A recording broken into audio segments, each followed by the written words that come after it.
Hello viewers, welcome to my YouTube channel with English in Bengali. तो आज এই ভিডিওতে আমি তোমাদের সাথে শেয়ার করব fill in the blanks with proper forms of verbs. তো এর আগেও আমি কিন্তু fill in the blanks with proper forms of verbs এর ভিডিও দিয়েছি। আগের ভিডিওগুলো যদি তোমরা না দেখে থাকো, 3টে ভিডিও রয়েছে, ওখান থেকে চাইলে তোমরা চেক করে নাও। আর টেন্স কি, টেন্স যদি না বুঝে থাকো তাহলে কিন্তু fill in the blanks with proper forms of verbs কিন্তু বুঝতে পারবে না। এখানে তোমাদের কি করা হয়, 3টে ভার্বের অপশনস দেওয়া হয়, তার মধ্যে যেটা সঠিক অপশন হবে সেটা দিয়ে শূন্যস্থান পূরণ করতে হবে। তো এটা কিন্তু ক্লাস 9 এবং সাথে যারা ক্লাস 10 রয়েছে, যারা 2023-এ মাধ্যমিক পরীক্ষা দেবে, মানে যারা সবে 2022 সালে ক্লাস 10-এ উঠলে, তাদের জন্য কিন্তু ভীষণ গুরুত্বপূর্ণ। তাই তোমরা যদি কেউ ভিডিওতে ক্লিক করে থাকো দেন অবশ্যই করে ভিডিওটাকে পুরোটা দেখো, তাহলে তোমরা feel in the blanks with proper forms of verbs ঠিকভাবে বুঝতে পারবে এবং কিভাবে শূন্যস্থানগুলো পূরণ করতে হয় সেটারও একটা স্পষ্ট ধারণা পেয়ে যাবে। তো প্রথমটা রয়েছে, they dash in the pool when the wind dash hard. দিয়ে ওয়ার্ড মানে তারা সাঁতার কাটছিল। এখানে দেখো তারা সাঁতার কাটছিল, অতীতের একটা ঘটনার কথা বলেছে। যখন ওয়েন কথাটা ব্যবহার করেছে মানে যখন হয়েছিল, তাহলে অতীতের কোনো একটা ঘটনার কথা বলেছে। তাহলে যখন তারা পুলের মধ্যে সাঁতার কাটছিল, এবার এখানে যদি শুধুমাত্র পুল হয়ে যদি ফুল স্টপ হয়ে যেত তাহলে এখানে লিখতাম কি দে সোয়াম, তারা সাঁতার কেটেছিল। কিন্তু এখানে সেন্টেন্সটা আবার কন্টিনিউ হচ্ছে, তাহলে এখানে কি করবো, তার কাজটা চলছিল, অতীতকালে কাজটা হচ্ছিল। তাহলে they were swimming in the pond when the wind, যখন বাতাসটা কি হয়েছিল, জোরে বইতে শুরু করেছিল। When the wind started blowing hard, যখন বাতাসটা জোরে বইতে শুরু করেছিল। তাহলে দে ওয়ার সুইমিং, তারা কি করছিল, তারা সাঁতার কাটছিল পুলের মধ্যে। তাহলে they were swimming, double M হয়ে যাবে, এখানে সিঙ্গেল এম লিখে দিয়েছি, এখানে ডাবল এম করবে। তাহলে দে ওয়ার সুইমিং, তারা সাঁতার কাটছিল। কোথায় সাঁতার কাটছিল? পুলে। In the pool when the wind started blowing hard, যখন বাতাসটা জোরে বইতে শুরু করেছিল। এখানে তাহলে এখানে কি হবে, স্টার্টেড, এখানে হবে স্টার্টেড, বাতাসটা জোরে বইতে শুরু করেছিল। Started blowing hard, blowing hard. Next তারপরটা বলেছে, Rabindranath use to dash by the window. Rabindranath কি করতো, জানলার ধারে বসে থাকতো। তাহলে রবীন্দ্রনাথ ইউজ টু সিট, এখানে দেখো অতীতকালে যদি কোনো অভ্যাস বোঝায়, যেমন ধরো বলছি 2 বছর আগে তোমরা প্রত্যেকদিন স্কুলে যেতে, তাহলে এখন যাও না, 2 বছর আগে যেতে।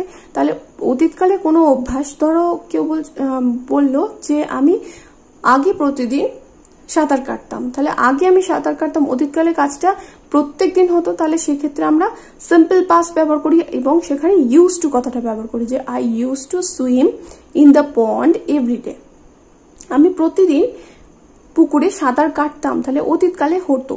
তাহলে এখানে ইউজ টু, দেখো টু রয়েছে, তাহলে টু এর পর আমি বলেছি যে ভার্বের প্রেজেন্ট ফর্ম বসে, তাহলে এখানে কি বসবে, sit. Rabindranath use to sit by the window. He observed, এখানে যখন বুঝতেই পারছো ইউজ রয়েছে মানে এটা পাস্ট টেন্স রয়েছে, তাহলে পুরো প্যাসেজটা কিন্তু পাস্ট টেন্স হবে। হি অবজার্ভ, সে লক্ষ্য করতো। কি লক্ষ্য করতো? নেচার ফ্রম দ্য উইন্ডো, জানলা দিয়ে প্রকৃতিকে। অফ হিজ রুম, তার ঘরের। হিজ রাইটিংস ওয়ার ইনফ্লুয়েন্সড, এখানে রাইটিং নেই, রাইটিংস রয়েছে, লেখাগুলো। তাহলে এখানে প্লুরাল নাম্বার হচ্ছে were influence largely by the environment around. দেখো এখানে প্যাসিভ ভয়েস হয়েছে, তাহলে শুধু কেন ইনফ্লুয়েন্সড হলো না, তোমরা অনেকে জিজ্ঞাসা করবে, কারণ এটা প্যাসিভ ভয়েস, তাহলে ওয়ার ইনফ্লুয়েন্সড হয়ে যাবে। আর এখানে যেহেতু প্লুরাল নাম্বার রয়েছে তাই এখানে ওয়ার ইনফ্লুয়েন্সড হয়ে গেল। যদি এখানে শুধু এস না থেকে শুধু যদি রাইটিং থাকতো তাহলে এখানে ওয়াজ ইনফ্লুয়েন্সড হতো। এখানে ওয়ার ইনফ্লুয়েন্স, এটা হবে সঠিক অপশন। তারপরটা বলেছে, all the children dash outdoor games, যদিও বাচ্চারা বাইরে খেলতে ভালোবাসে। তাহলে all the children love outdoor games, যদিও বাচ্চারা বাইরে খেলতে ভালোবাসে। Their parents consider their interest as harmful and meaningless, এবং তাদের বাবা মারা কি ভাবে যে বাইরে খেলাধুলা করাটা একদমই যেরকম ওটা তাদের জন্য ক্ষতিকর, সেরকমই অর্থহীন। মিনিংলেস মানে অর্থহীন, তাহলে এখানে কনসিডার হবে, কারণ এখানে প্যারেন্টস বলেছে, তাদের বাবা মারা, তাহলে এখানে কনসিডার হবে। ইজ কনসিডারিং মানে হচ্ছে বিবেচনা করা হচ্ছে, তাহলে ইজ কনসিডারিং তো হবে না, চলছে কাজটা বোঝাচ্ছে বর্তমানকালে। আর হ্যাড কনসিডার্ড মানে বিবেচনা করেছিল, অতীতকালে কোনো সময় হয়েছিল, তো সেটা তো হবে না। তাহলে কনসিডার মানে বিবেচনা করে, তাহলে এখানে হলো কনসিডার, বিবেচনা করে। their interest as harmful and meaningless. A child who spends time and energy in outdoor activities grow, এখানে কি হবে, grow up to be grow up to be activities grow up to be healthy and strong.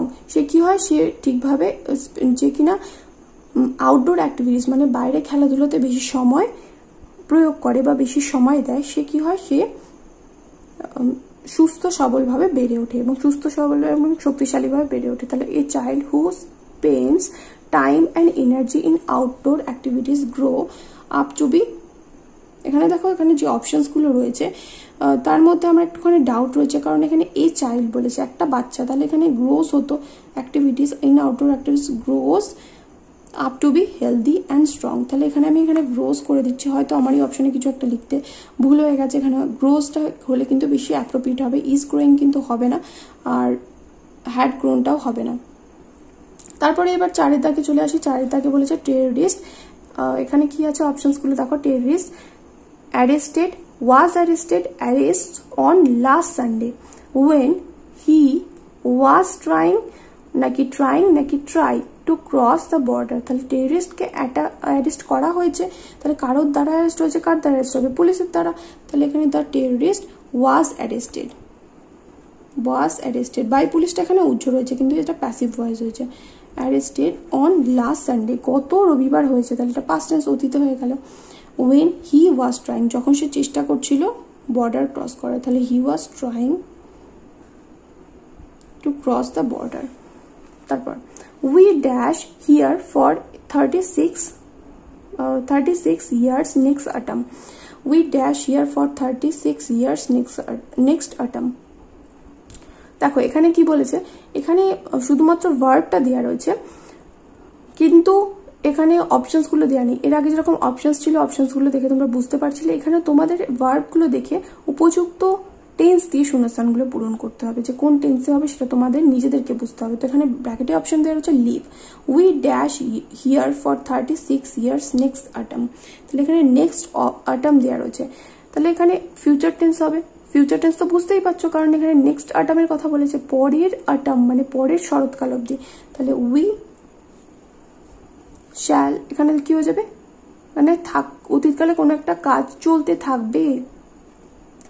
তাহলে এখানে we had been here for 36 years next autumn. তাহলে এখানে অতীতকালে কোনো কাজ চলতে থাকবে বা সবেমাত্র শেষ হয়েছে বোঝালে কি সবেমাত্র শেষ মানে একটা নির্দিষ্ট সময়ের মধ্যে শেষ হলে সেটাকে বলি ফিউচার পারফেক্ট টেন্স, কিন্তু অতীতকালে কোনো কাজ চলতে থাকলে সেটা ফিউচার কন্টিনিউয়াস টেন্স হবে। তো এখানে কি হবে, কোনটা দেখো, তাহলে এখানে ফিউচার পারফেক্ট হবে নাকি ফিউচার কন্টিনিউয়াস হবে। We dash live here for 36 years next autumn. তাহলে এখানে আমি কন্টিনিউয়াস করে দিচ্ছি, ফিউচার কন্টিনিউয়াস। তাহলে উই শ্যাল, উই এর সাথে কি বসে, শ্যাল বসে, we shall be living here for 36 years next autumn. তারপর এটা বলেছে I dash in class 10 next year. তাহলে আমি পরের বছর ক্লাস 10-এ উঠবো, তাহলে আই উইল বি হয়ে যাবে, এটা simple future tense. I will be in class 10 next year, আমি পরের বছর ক্লাস 10-এ উঠে যাব। এখানে তারপর এটা রয়েছে দেখো, they dash home just now, তারা সবেমাত্র বাড়ি পৌঁছেছে। তাহলে কোনো কাজ বর্তমানকালে যদি সবেমাত্র শেষ হয়ে থাকে, তাহলে সেই ক্ষেত্রে আমরা কি ব্যবহার করি, প্রেজেন্ট পারফেক্ট টেন্স। তাহলে এখানে কি হবে, দে হ্যাভ রিচ, সবেমাত্র কোনো কাজ শেষ হলে সেটা বর্তমানকালে যদি কোনো কাজ সবেমাত্র শেষ হয় সেটার কি করি, প্রেজেন্ট পারফেক্ট টেন্স ব্যবহার করি। তারপরে লাস্ট সানডে, গত রবিবার, তাহলে এটা বুঝতেই পারছো যে এটা পাস্ট টেন্স হবে। I dash to the museum, তাহলে গত রবিবার আমি মিউজিয়ামে গেছিলাম। তাহলে ওয়েন্ট, এটা সাধারণভাবে হয়েছিল, তাহলে এটা সিম্পল পাস্ট টেন্স হলো।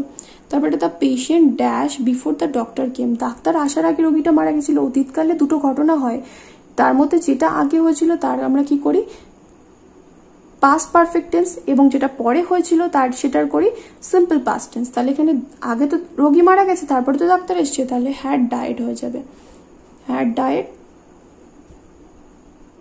এটা হলো পাস্ট পারফেক্ট টেন্স। আর বাকি যে পার্টটা থাকলো সেটার কি হয়ে গেল, সিম্পল পাস্ট টেন্স। এই যে কেম সিম্পল পাস্ট টেন্স হয়েছে।